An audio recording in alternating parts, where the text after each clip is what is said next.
When you fall asleep, you believe you are escaping the world. You think the day is over, that the body finally gives itself to silence, that the mind dissolves into the merciful darkness of nothingness. But nothing could be further from the truth. The moment your eyes close, another world opens, a vast, intricate kingdom where the psyche speaks its original language. There, the unconscious does not whisper, it sings. It speaks in images, in symbols, in forms, both ancient and prophetic. It is there that you meet yourself, not the self you perform for others, but the one who has been with you since before your first breath. Dreaming is not the act of illusion. It is the act of revelation. I have often said that dreams are the royal road to the unconscious, but people seldom grasp the full gravity of what this means. To most, dreams are curious trifles, strange stories the brain invents while it rests. But I tell you, now dreams are alive.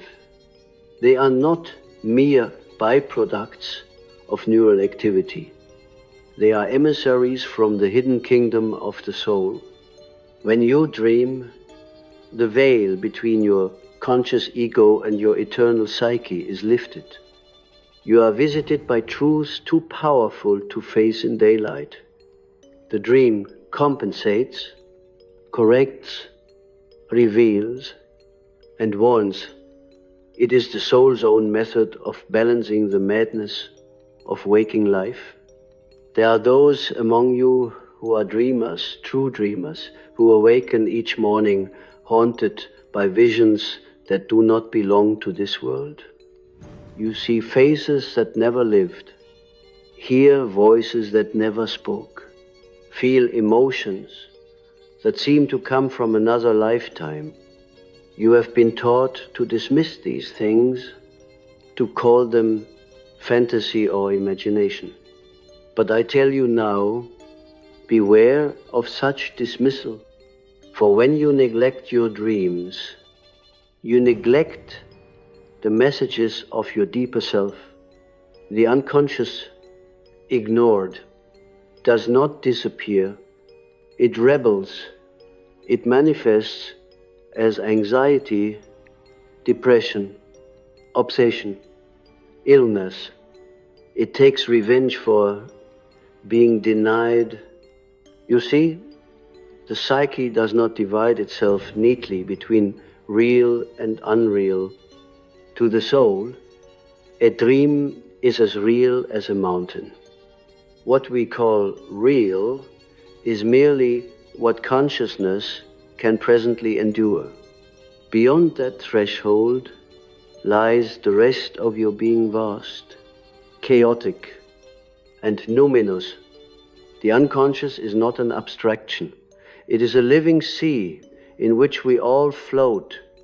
Dreams are its waves, washing upon the shores of your mind, each night trying to tell you where you have strayed, whom you have forgotten, what you must integrate before it is too late. I remember a patient once, a young man plagued by nightmares. Every night he saw himself chased through labyrinths of glass, unable to find an exit. He awoke trembling, drenched in sweat. It's only a dream, he told himself. It means nothing. But when we explored it together, the labyrinth revealed itself as the architecture of his own intellect, dazzling, transparent, yet imprisoning. He lived trapped inside his reason, afraid of the primal instincts clawing at the edges of his mind. The glass walls were his defenses, beautiful but suffocating. The dream was not chasing him. It was inviting him to break the prison he had built. Do you understand? The dream is not your enemy. It may terrify you, but it does so for your salvation. The psyche never wastes energy creating meaningless images. Every symbol, every scene, every character in your dreams is a fragment of your totality, seeking recognition. To ignore it is to remain divided, and division is the root of all suffering. Our modern world, intoxicated by technology and reason, has exiled the dreamer. We worship what can be measured, verified, replicated, but the soul speaks in symbols, not statistics. The rational mind builds machines. The dreaming mind builds meaning. Without meaning, no invention can save us. We have dissected everything, explained everything. Yet we no longer know why we live. Dreamers, the true ones, are the last prophets of the age. Through them, the collective unconscious still finds a voice. But to be a dreamer is no comfort. It is a dangerous calling. For when you truly listen to your dreams, they will lead you into shadowed places. They will strip away your illusions. They will expose your falseness. They will not flatter you. They will confront you with the abyss that lives inside every human heart. This is why so many prefer not to remember. Forgetting is easier than transformation. The dream is a fire that burns the mask, and each of you wears one. We must. It is the mask of adaptation, of persona, of social necessity. But when the mask becomes the face, when you believe you are only what the world sees, the soul suffocates. Then the unconscious sends dreams first gentle, then violent to awaken you. They come as whispers, then storms. Ignore them long enough, and they manifest in your outer life as fate. The dream unheeded becomes destiny. What you refuse to see in your sleep will confront you in your waking hours. Consider the ancient myths. Joseph interpreting Pharaoh's dream of 7 fat cows and 7 lean ones. Gilgamesh dreaming of the wild man Enkidu. The Delphic oracle speaking in riddles. These are not quaint stories. They are records of the psyche's dialogue with itself. The ancients knew that dreams were not random, but sacred. They knew the gods spoke through dreams, and that to ignore them was to invite ruin. We have lost this reverence. We have replaced the language of myth with the jargon of pathology, yet the symbols remain. They live beneath our screens and schedules, beneath our modern arrogance. The gods have not vanished. They have retreated into the unconscious. Let me tell you something that the rational mind cannot bear. Your night visions are real. Not real in the sense of physical matter, but real in their effect, their necessity, their psychic substance. Reality is not a single dimension. It is layered, shimmering, overlapping.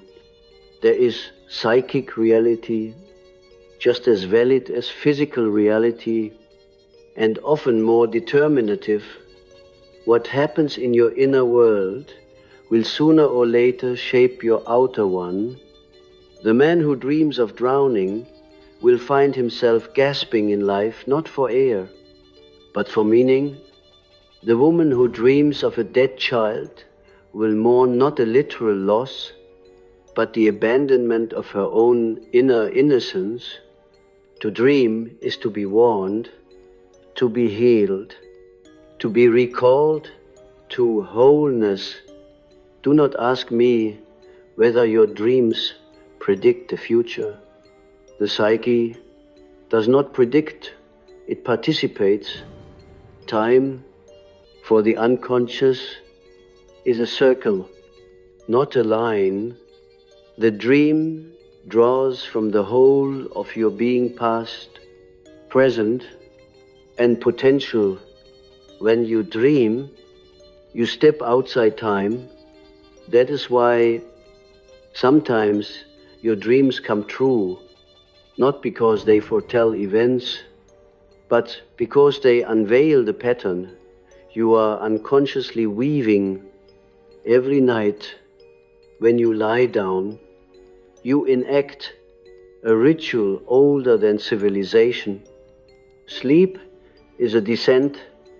It is Orpheus entering the underworld.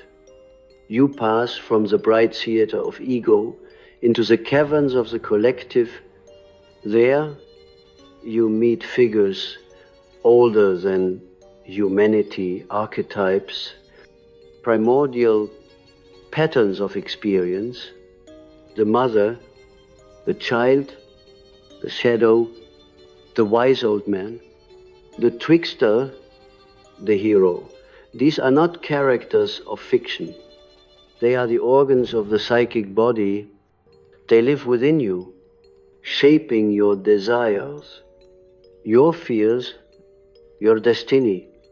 And in dreams, they take form. When you dream of being chased, it is the shadow pursuing you, the parts of yourself you deny or despise.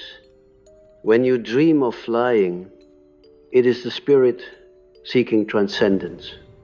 When you dream of falling, it is the ego surrendering to forces it cannot control. The imagery may change, but the archetypes remain constant. They are the eternal grammar of the psyche. The dreamer is both author and audience, creator and created. Yet here lies the paradox. Though every dream is deeply personal, it also belongs to humanity as a whole. The dream does not arise from your ego, it arises from the collective unconscious. That is why dreams from different cultures, different centuries, often contain the same symbols: snakes, rivers, caves, birds, journée. These are the universal metaphors through which the soul speaks. When you dream, you are not merely an individual. You are participating in the dream of the species. You are the voice of something vast speaking through the small window of your mind. There is a peculiar arrogance in modern man. He thinks he dreams as if he were the source, but in truth, it is the unconscious that dreams him. You are not the creator of your dreams. You are their creation. The dream precedes you, as the ocean precedes the wave. When you awaken in terror or wonder from a vision you cannot explain, it is because something larger than you has moved within you. You have glimpsed the God behind your face. Some of you may ask, but Dr. Jung, if dreams are real, if they contain truth, why are they so chaotic, so absurd? To that I say, because truth is not linear. The psyche does not speak in the syntax of logic. It speaks in the syntax of symbol. The dream is poetry, not prose. It reveals by concealment. It teaches by confusion. It is like the language of angels. You must listen with the heart. not the intellect. The rational mind seeks clarity. The soul seeks meaning. Clarity is the comfort of the surface. Meaning is the nourishment of the depths. The dream disguises itself because the ego cannot bear its full light, just as the eyes cannot stare directly at the sun. The conscious mind cannot directly face the totality of the unconscious. So the psyche wraps truth in metaphor, hides it in riddles. That is mercy, not cruelty. If the dream spoke plainly, many would go mad. When I analyze dreams, I do not interpret them mechanically. I do not impose theories upon them. I approach them with reverence, as one might approach a wild animal. The dream is alive. It must be allowed to reveal itself in its own time. Interpretation is not dissection, it is dialogue. You must learn to listen to your dreams as you would listen to a lover, with patience, with tenderness, with awe. They will not reveal their secrets to one who demands, only to one who attends. The danger of ignoring this truth is profound. When the dream world is dismissed as illusion, the unconscious becomes a rebel. It begins to invade the waking mind. Then, instead of dreaming at night, you begin to dream in the day. Hallucinations, projections, compulsions. You see enemies where there are none, gods where there are idols. The dream that could have healed you instead poisons you because you refused its message. I have seen this again and again. Those who repress their dreams, who scoff at their inner life, become haunted by it. They become rigid, dogmatic, obsessed with control. They fear the irrational because they sense its power. But the irrational is not the enemy of reason. It is its foundation. Without the unconscious, consciousness collapses. The dream is the bridge. Destroy it, and you fall into despair. And so I give you this warning, not as a prophet of doom, but as a physician of the soul. Your night visions are real. They are not fantasies. They are communications. They are your psyche's attempt to restore balance, to remind you of your forgotten wholeness. To deny them is to deny yourself.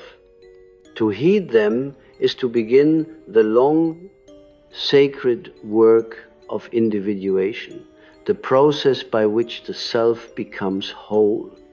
When the dream calls, it does not always arrive clothed in beauty.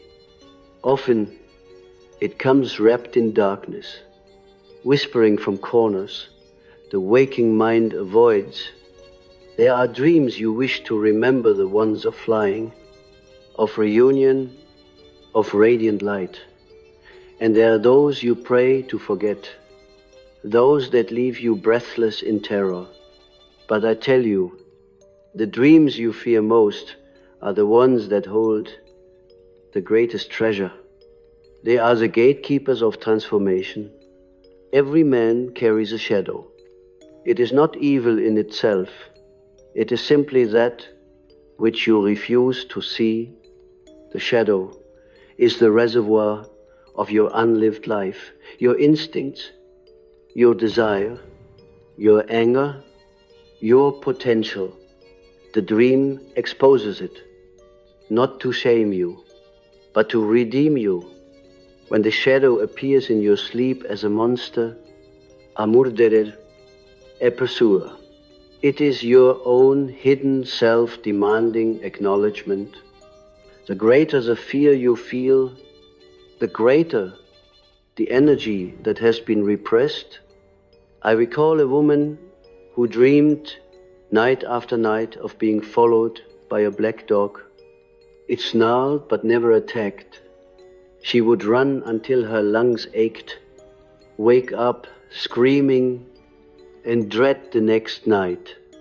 When I asked her about her life, she revealed she was endlessly accommodating, incapable of anger, always smiling, though she despised half her days. The dream dog was her anger, her repressed instinct for self-assertion. When she finally turned, in her dream, to face it, the dog sat beside her.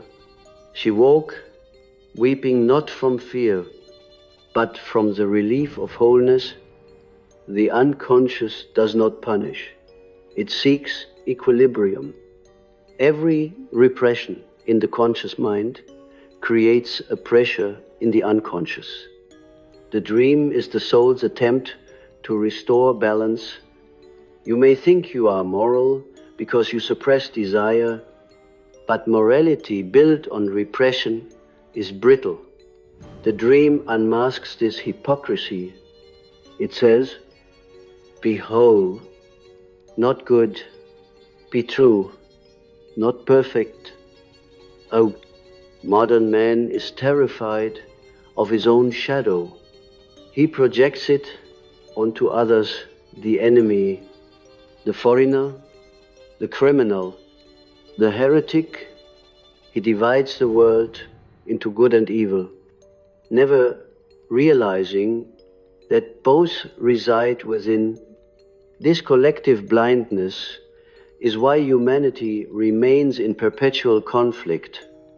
The wars of nations are the dreams of their collective unconscious made visible.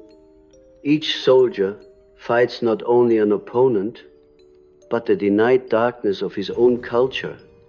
The dream reveals this unity. Within the dream, you are both victim and attacker, both savior and destroyer. The dream dissolves moral dualities.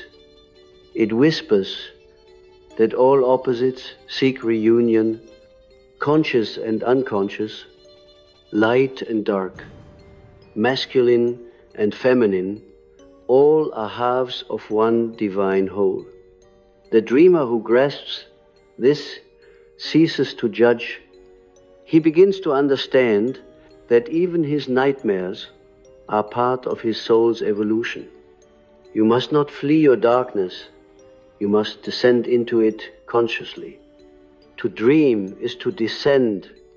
It is the hero's journey into the underworld. Myths always tell the same story. The descent, the confrontation, the return. In every mythic narrative, the hero must face the dragon, the monster, the shadowed god. This is no accident. The psyche itself is structured this way. The dream enacts your myth each night. When you refuse the descent, you live in exile from your own depths. There was once a patient, a soldier haunted by a recurring dream of walking through a burning village. He searched for survivors, but found only ash and bones. The dream repeated until he could no longer sleep. We explored the imagery, the flames, the ruins, and he realized slowly that the village was his innocence, the fire was his own violence, the guilt he refused to face after the war. His psyche was not torturing him, it was begging for confession. The dream was the soul's purgatory, its cleansing fire. When he wept, the dream ceased. You see, the unconscious will not allow false peace. What you refuse to feel by day, you will be forced to face by night. The dream is the conscience of the soul, deeper than morality, older than religion. It knows the truth of you, not the one you present, but the one you hide. And yet, not all dreams come from the personal unconscious. Some come from the collective, from that deep ocean of symbols shared by all humanity. These dreams are archetypal, vast, numinous, terrifying in their grandeur. They come with an energy that shakes the ego, as if a god had spoken. When you wake from such a dream, you feel as though you have touched eternity. A man once told me he dreamed of standing before a massive eye suspended in the sky. It looked through him, not at him, and he felt both annihilated and illuminated. He asked me what it meant. I told him, "You have seen the self, not the ego, not the persona, but the totality of your being the center and circumference of the psyche. The self is both personal and cosmic. It is the image of God within man. When it appears, it does not flatter. It demands surrender." This is the danger of prophetic dreams. They are not mere premonitions of events. They are revelations of psychic law. They speak from a level of being beyond the individual. When a culture loses its myths, the archetypes break through in dreams, visions, and madness. Prophets, Buddhas, mystics, they are those who can endure the archetype without disintegration. For most, the experience is too overwhelming. The ego shatters, unable to contain the immensity of the numinous. The dreamer must learn humility. You are not the author of your visions. You are their instrument. The dream uses you to express a truth greater than you. This is why dreams must be approached with reverence, not vanity. The moment you believe you control the dream, you lose it. The psyche will not be enslaved. It demands respect. In ancient times, dreamers were priests, seers, healers. Entire temples were devoted to the art of dreaming, the Asclepians of Greece, where the sick would sleep and await divine instruction through dreams. They knew the psyche was a sacred landscape, not a pathology to be corrected. Modern psychology must rediscover this sacredness. The analyst is not merely a doctor, he is a midwife of souls. Every dream is an initiation. It invites you to die to who you were and awaken to who you are becoming. Death and rebirth are not events, but processes repeated nightly. When you awaken from a profound dream, you are subtly changed. The old structures of meaning tremble. Something new stirs beneath. That is why dreams often disturb, because transformation is always preceded by chaos. And yet, the world mocks dreamers. It calls them impractical, delusional, naive. But it is the dreamers who keep civilization alive. Without the capacity to dream both in sleep and in vision, humanity would stagnate. Every art, every philosophy, every discovery was once a dream. The scientific mind forgets that its theories were born from imagination. the dream given shape by reason. The visionary and the rational are not enemies. They are partners in creation. But when reason denies imagination, when the ego suppresses the dream, the soul retaliates, then dreams turn dark. Nightmares are the psyche's rebellion against a tyrannical consciousness. They are not punishments, but protests. They cry out, "You have forgotten the sacred." They show us the corruption of our inner world, the decay beneath our perfection. To dream of apocalypse is not to foresee the end of the world, but to witness the end of your false order. In this sense, nightmares are blessings. They destroy illusions. They tear down idols. They drag the soul into truth. When you awaken in terror, do not run from it. Ask yourself, what part of me have I refused to see? What truth have I buried so deep it must rise in the language of nightmare? Every image is medicine. If you have the courage to swallow it, you may wonder, then, if dreams have moral authority, can the dream mislead? Yes, but only when the ego interferes. The unconscious is not moral or immoral, it is amoral. Like nature itself, it presents what is. It is your consciousness that must discern meaning. The dream provides the raw material. Interpretation is the act of alchemy. You must separate gold from dross, symbol from distortion. The key is relationship. You must relate to your dreams as to a living presence. Keep a journal beside your bed. Record the images upon waking. Do not analyze too quickly. Let them breathe. Return to them over time. Patterns will emerge, the same symbols recurring, the same emotions revisiting. These are the threads of your myth weaving itself before your eyes. Follow them.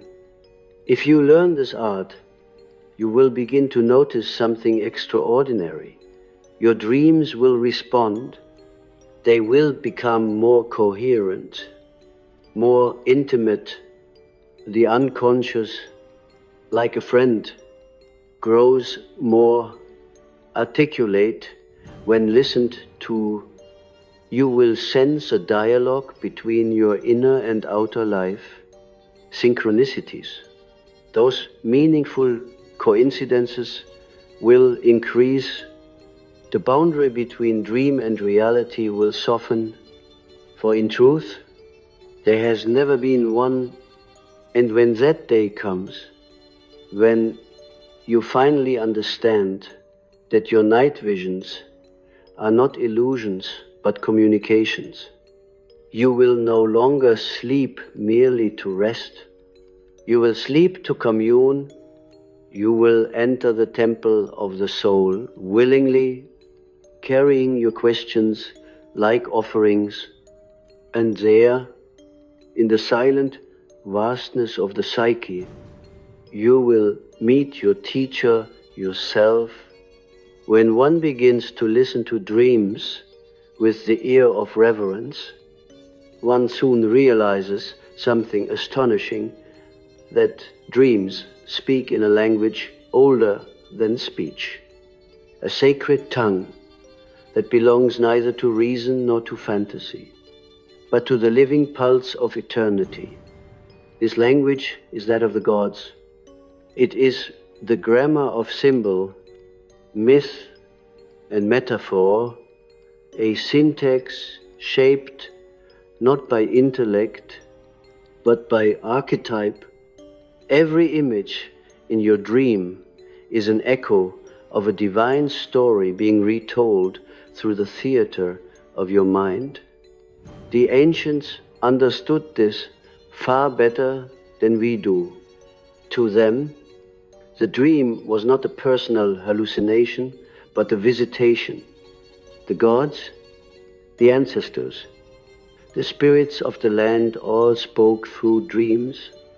The temple of Asclepius was filled with dreamers waiting for healing. The oracles of Delphi were dream interpreters in trance.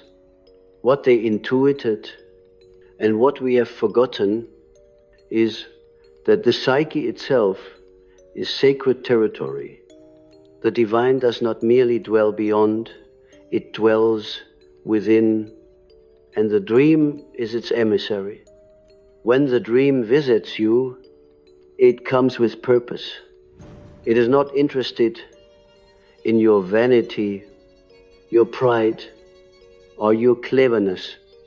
It seeks only truth, and truth in the realm of the psyche is always symbolic.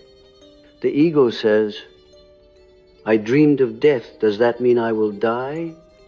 But the soul replies, no, you are already dying to falsehood, to illusion, to what no longer serves. Death in a dream is rarely physical, it is psychological transformation. The dream speaks in symbols because only symbols can contain paradox, and the psyche lives on paradox.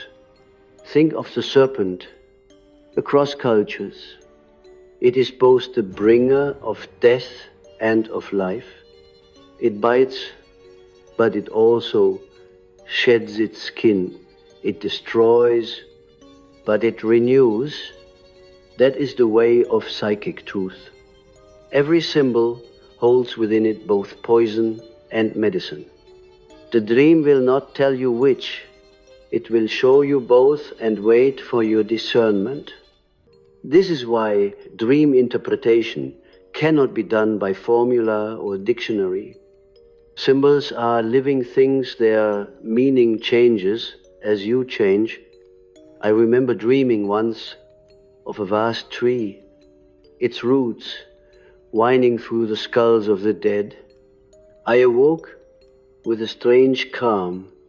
To the superficial mind, that is a nightmare.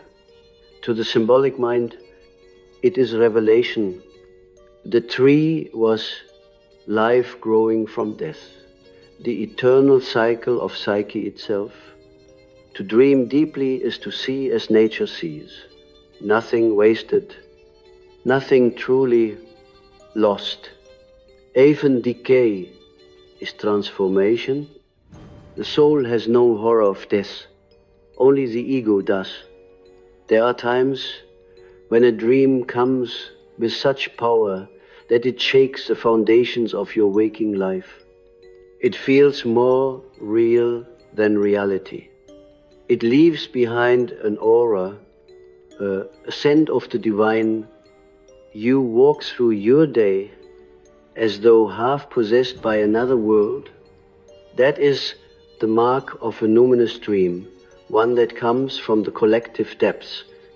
When that happens, you must treat it as sacred.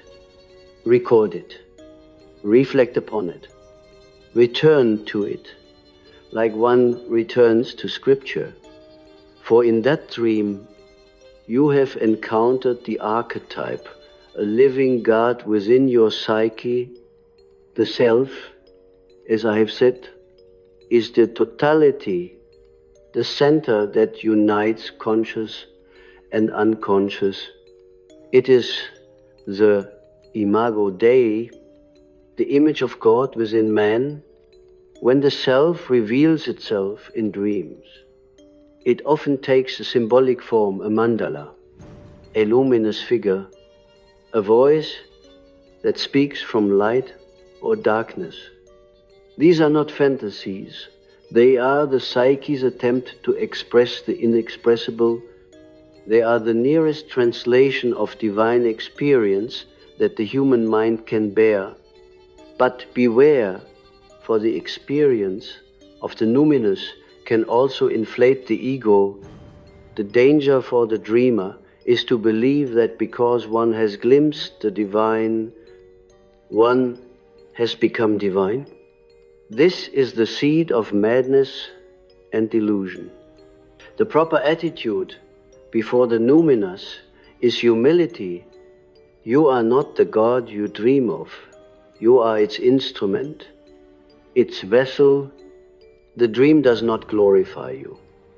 It refines you, often through suffering. Many mystics throughout history have been initiated through dreams.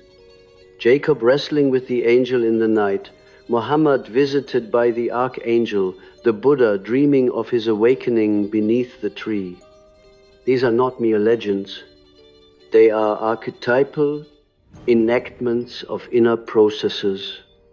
The divine speaks in dreams because the waking ego is too proud to listen.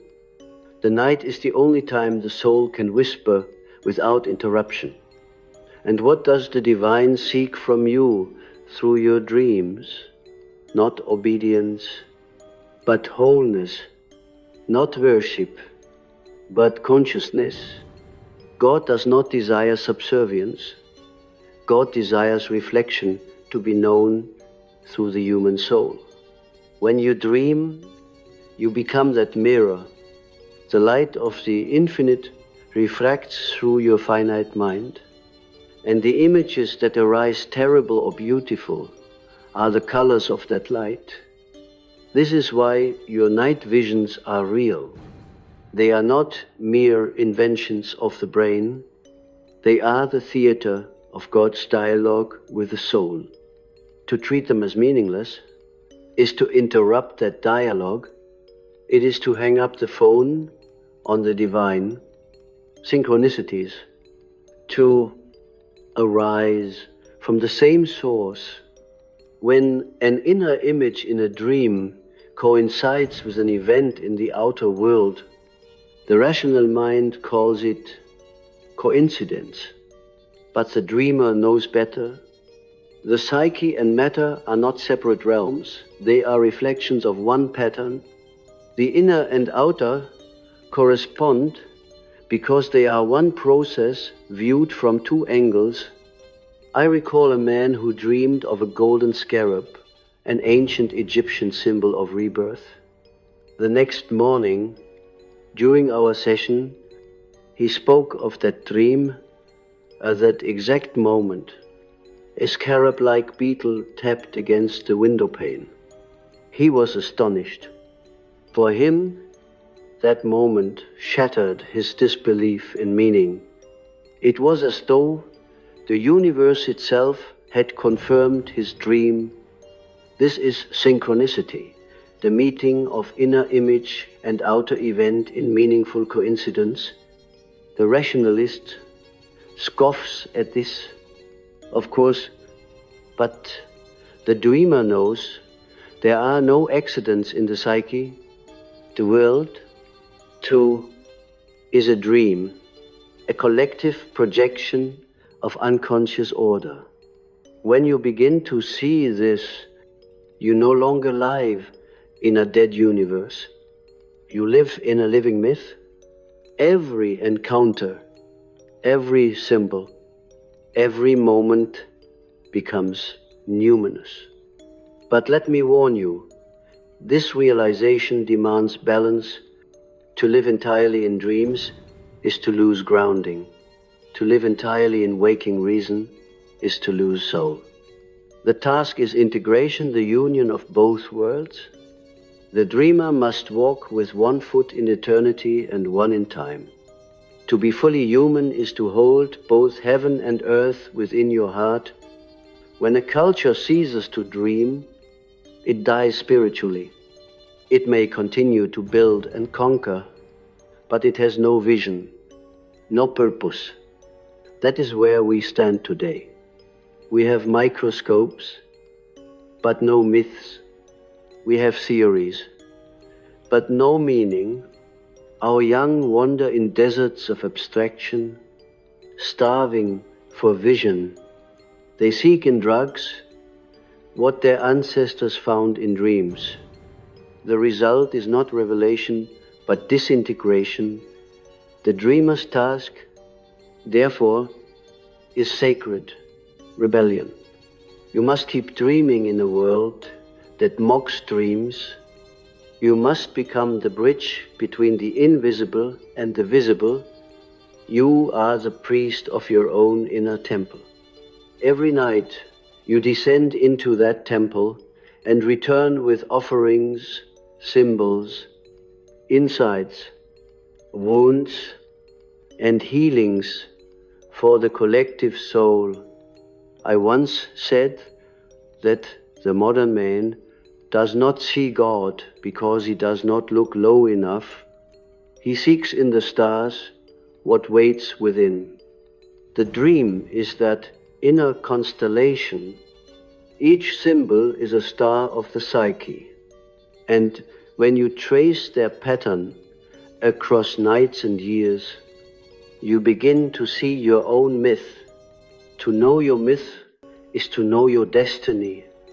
If you do not live your myth consciously, it will live you unconsciously. The unlived life will take vengeance. The dream warns you before this happens. It shows you the direction you must go, not to control, but to cooperate with your unfolding. Listen, every image that visits you in sleep is a part of your unfolding wholeness. Even the grotesque, even the absurd all are elements of the great mosaic. To reject any part is to remain incomplete. The dream says, do not flee, face me, integrate me, for I am you. Well, and when you do, when you finally embrace the shadow, the symbol, to the divine visitor, something miraculous happens. The dream no longer frightens you. You awaken not in terror but in awe. The boundaries between self and soul dissolve. You begin to feel that life itself is the greater dream, and waking but another form of sleep. Then, my friend, you will understand that every dream is a threshold, and every threshold leads home. There comes a moment in every true dreamer's life when the veil between the night and the day grows thin, when the boundaries blur, and one begins to sense that waking and sleeping are not opposites, but twin currents of the same river. The dream does not end with sunrise. It merely changes its texture. What you call waking life is, in truth, another dream, one crafted not of symbols, but of circumstance. You are always dreaming, whether with open or closed eyes. The question is only this: are you conscious of it? To live without awareness of your dreams is to drift upon that river without oars. You are carried by invisible forces, archetypes, forgotten desires, inherited fears, and you call this drift, fate. But to awaken within your dream, to realize that you are both participant and observer, is to take up the sacred task of individuation.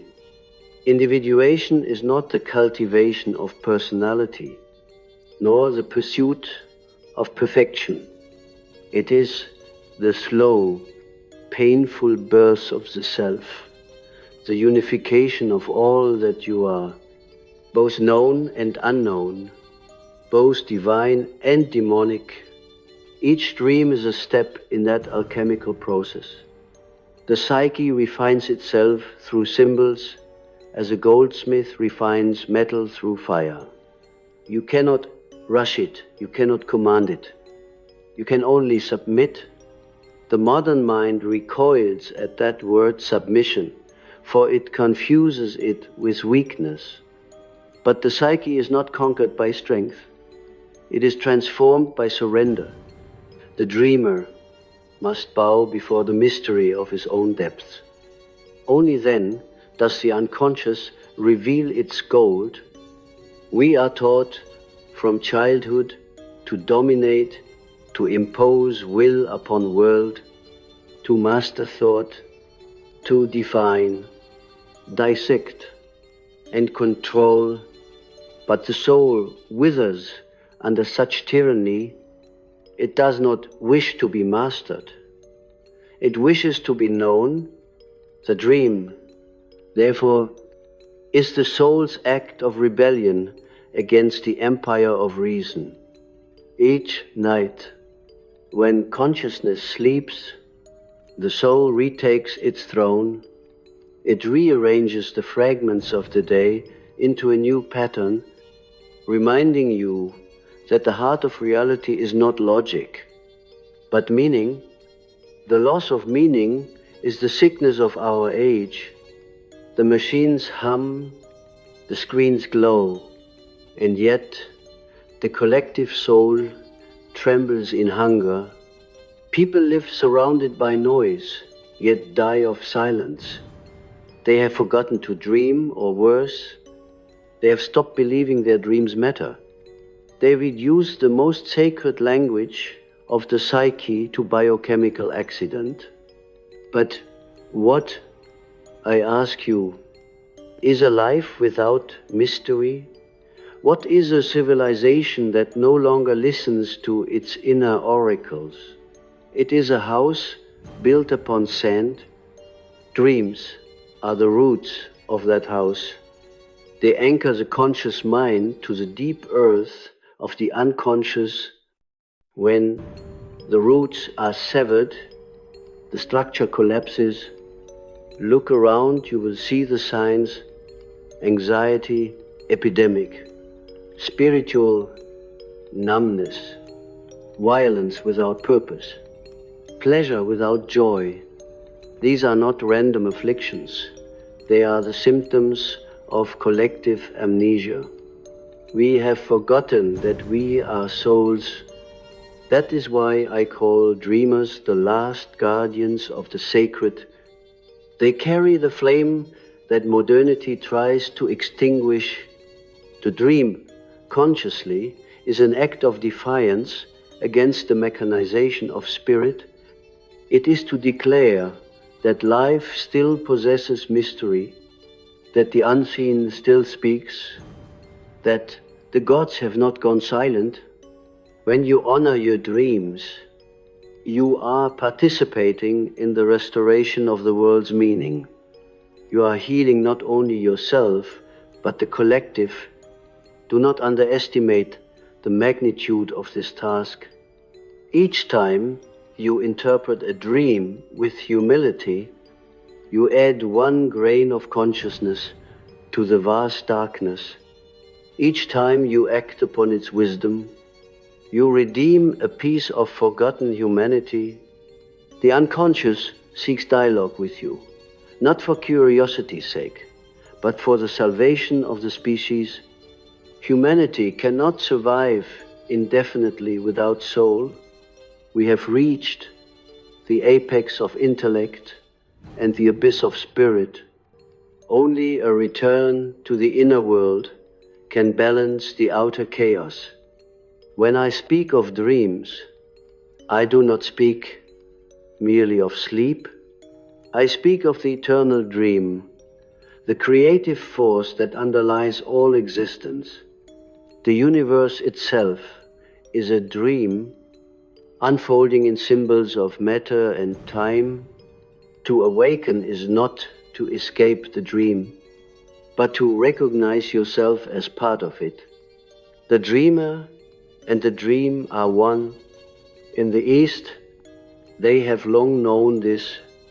They say life is Maya, illusion, but not falsehood. The illusion is real as experience, but unreal as absolute. It is the divine play of consciousness with itself. The West has yet to learn this wisdom. We take the illusion as final, the symbol as literal, the image as object. We live trapped in our own projection. The dream teaches otherwise. It invites us to see through, not merely at the image, to perceive the soul shimmering behind form. In this way, dreamers become seers. They are not content with surfaces. They walk the world as if every leaf, every stranger, every coincidence carries a message from the invisible. This is not delusion. It is heightened participation. It is the restoration of enchantment. The rational mind calls it madness, but the heart knows better. To dream consciously is to reawaken the child within the one who still believes the world is alive. Yet, there is danger in this sacred art. The deeper you descend, the more seductive the darkness becomes. The unconscious contains not only angels, but monsters, not only wisdom, but chaos. To explore it without guidance, without the anchor of consciousness, is perilous. Many have drowned in their own depths. Mystics, artists, prophets consumed by the very visions that sought to free them. The dream must be integrated, not worshipped. You must bring its light into life, not lose life in its light. I once said, beware of wisdom untempered by love. The same is true for dreams. To interpret without love is to dissect the living. The dream is not a specimen. It is a being. Approach it with compassion, not conquest. Listen not only for its message, but for its mood, its atmosphere, its emotion. The dream feels as well as speaks. To understand it is to feel what it feels, to enter its emotional truth. And remember, not every dream demands action. Some merely ask for acknowledgement, for being seen. Others require transformation in waking life, a conversation long avoided, a fear confronted, a gift expressed. The challenge is discernment, the wisdom to know which dream is which. That wisdom grows only through relationship. The more you engage with your dreams, the more they teach you how to listen. When you finally learn this art of listening, your nights and days merge. You begin to live symbolically.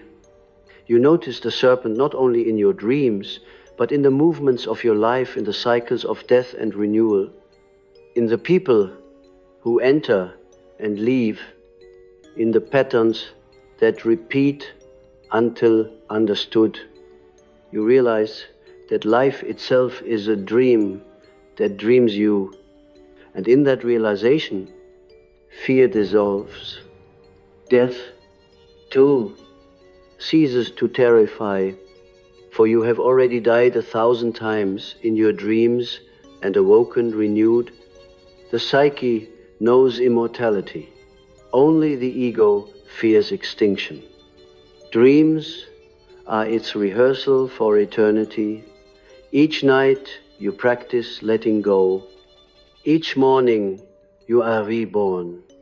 The dream is the soul's way of teaching the body what it will one day do forever.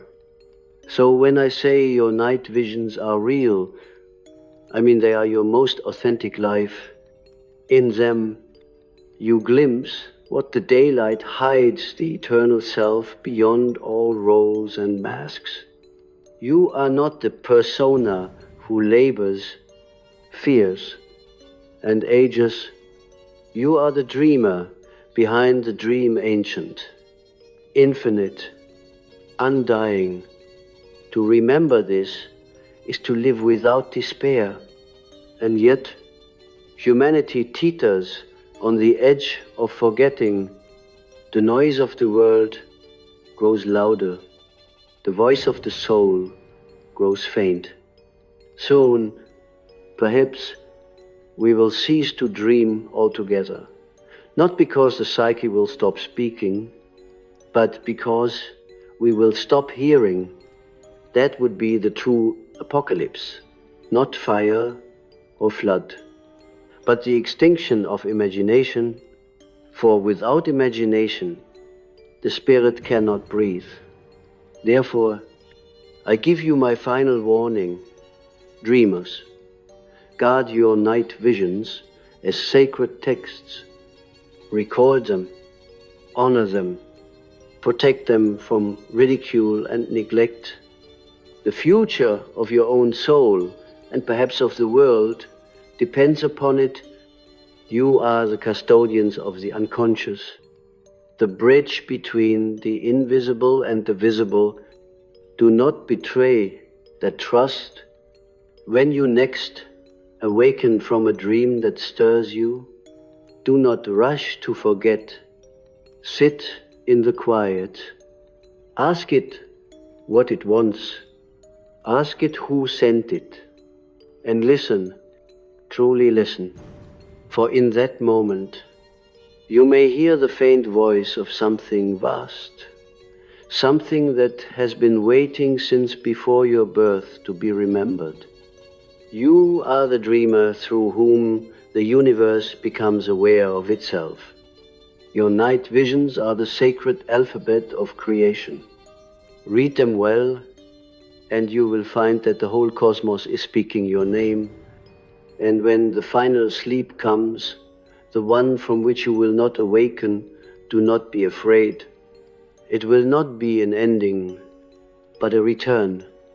You will step through the last veil and realize that you were never merely dreaming. You were being dreamed by life itself. So, sleep not to escape, but to encounter. Dream not to forget, but to remember. For your night visions are real, and in them, eternity remembers you